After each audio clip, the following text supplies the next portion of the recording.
Moment, as it did last evening as well, to thank you all particularly. It was about September of last year, my father became particularly ill, and we added him to our prayer list. And I had so many people in this parish that I don't know if you would know my father, if you saw him here or not, but told me you were praying for him. And the power of prayer is a beautiful thing. Yesterday afternoon, we gathered for the first time as a family with my nieces and nephews, with my father, who's watching here today, and we celebrated his 80th birthday. So I want to thank you all for your prayers and the good vibes you gave him during the year. I really appreciate that.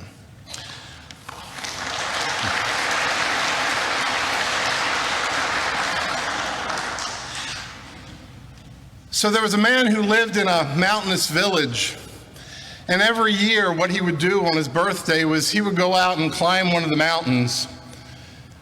And he had climbed every mountain except for the largest one. So one day he woke up and said, "Lord, this birthday, this is going to be it. I'm going to climb that big mountain." So he set out first thing in the morning and all day long climbed up the face of this mountain, straight up. And it took him till sunset to reach the peak. Finally, when he gets there, he sees everything around him is beautiful. He throws his hands up, jumps up in the air, loses his balance, and right down the face of the mountain. And his fall, he reaches out his arm and he happens to grab a branch. Oh, and the pain was horrible. But he grabbed onto the branch. And after the pain subsided, he kind of surveyed his situation. So he looked side to side and, well, there's nothing there, and nowhere up there to grab onto, and down's not where I want to go. So he didn't know quite what to do, so he kind of looked up and said, "Hello, is there anybody up there?" And all of a sudden he heard a voice. It's, yes, this is the Lord. You look like you've gotten yourself into quite a spot here, and so what I need you to do is just trust me here and follow these simple directions, okay? So the first thing I need you to do is let go of the branch.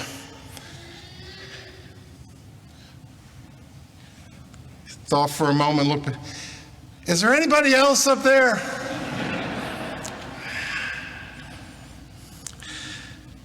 The disciples, being in the presence of Jesus, are learning who Jesus is. They're seeing what he can do. First-hand accounts, witnesses of the good news he preaches. They've seen the miracles, the healings, heard messages of forgiveness and patience, humility, understanding, and love. They see a man who can heal the sick and raise the dead. They're surely amazed at all of this, but they maybe don't understand it. And the question is, do they trust him, really believe in him and what they see? And of course, they must have been a bit starstruck as well, walking with him and being in his company, as that's human nature, and I would think all of us would probably feel the same, having feel some importance as they were chosen to be the first followers, the fishers of men, to preach the good news. And they're also seeing and witnessing that things on this journey aren't always easy. They've seen some conflicts with people, and they've seen some conflicts between Jesus and the church leaders, but overall, things are going in a pretty good direction. Jesus was tired that evening, as were his disciples. Things are going well. And so he suggests, let's go to the other side and we'll rest up. It's been a long day. Everything's okay. No issues. But this is a teaching moment for the disciples. It's a gauge to see where their faith lies, and, well, they don't do so good. Of course, lots of our days go that way too, right?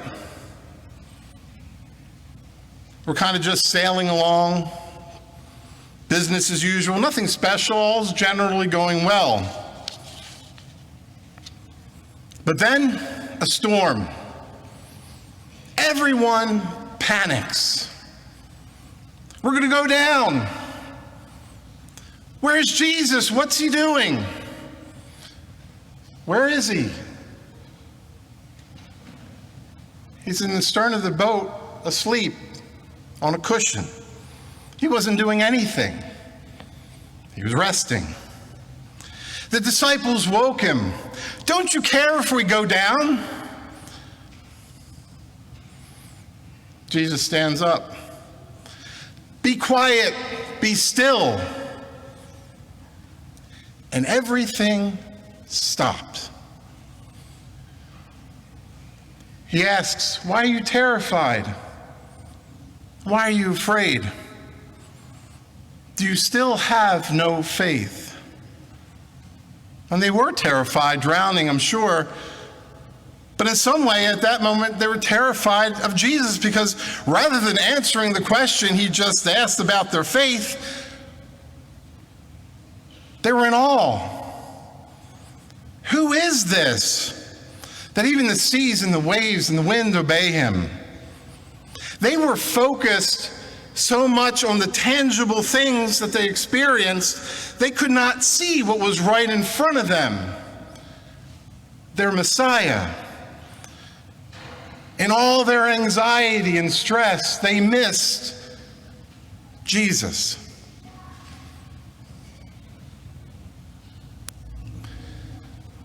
How are you with the storms in your life?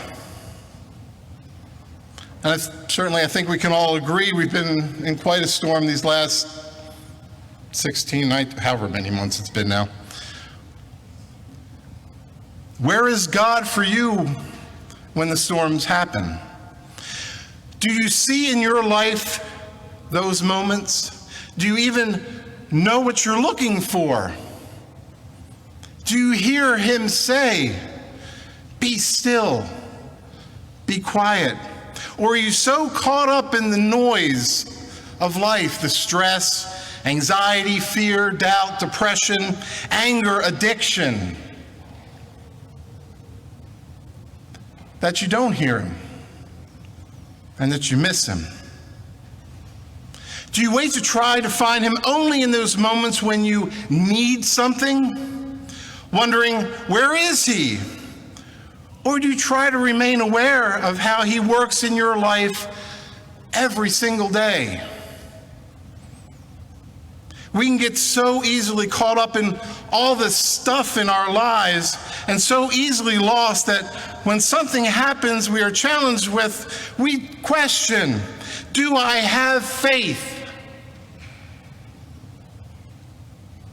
Or why am I so afraid?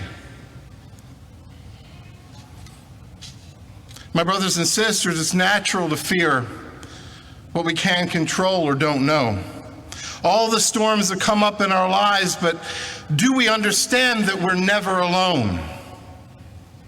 You know, I think if the disciples had really understood Jesus, were really paying attention to this, what this man means in the context of life and their lives beyond what they could see, at that moment, when that storm hit, they would have noticed what Jesus was doing, sat themselves down, and wrote it out,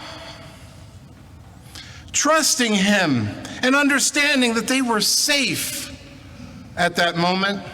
He wasn't going to let anything happen to them. He loved them as he loves us, and assures us that in any moment, if we believe with our faith, he is here always. He will keep us safe. He will deliver us to wherever we need to go. You know, the one thing Jesus promises us all in Scripture is that, not that life's going to be a little bit difficult. He says it, life's going to be hard. And we're going to have pain amidst the good times. And we can't avoid it. That's just how life is. And remember, while Jesus was here, he had to endure some storms in his life. He suffered 40 days in the desert, tempted by the devil after his baptism. He suffered persecution and ridicule, anger from those who wanted him gone despite the good he was doing. He wept for his friend Lazarus. He suffered as he prayed in the garden, and he doubted, "Take this cup away from me." He suffered when he faced abandonment and betrayal by those who loved him during his passion. He suffered when he was crucified, even when he was asking God to forgive us. And don't forget this: God's dilemma on how to save us and love us was solved by him crucifying his son on a cross. So yes, even God did not escape the pain of life and suffering. He understands what we feel, and he'll carry us through if we have faith.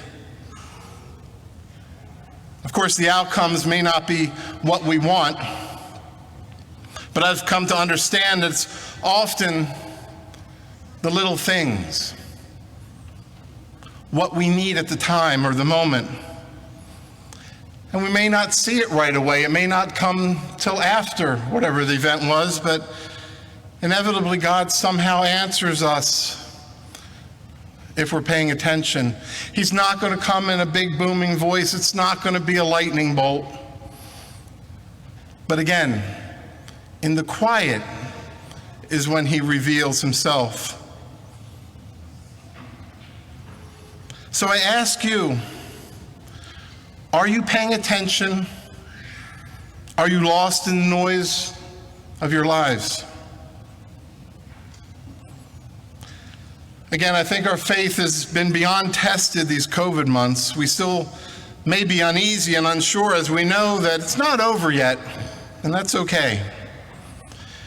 But our challenge today, beyond continuing to be patient and good to one another, I think is to pray and ask ourselves as we move forward from this, from whatever storms we have had or maybe enduring right now, ask yourself, am I afraid?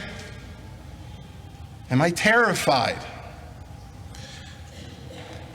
Where is my faith?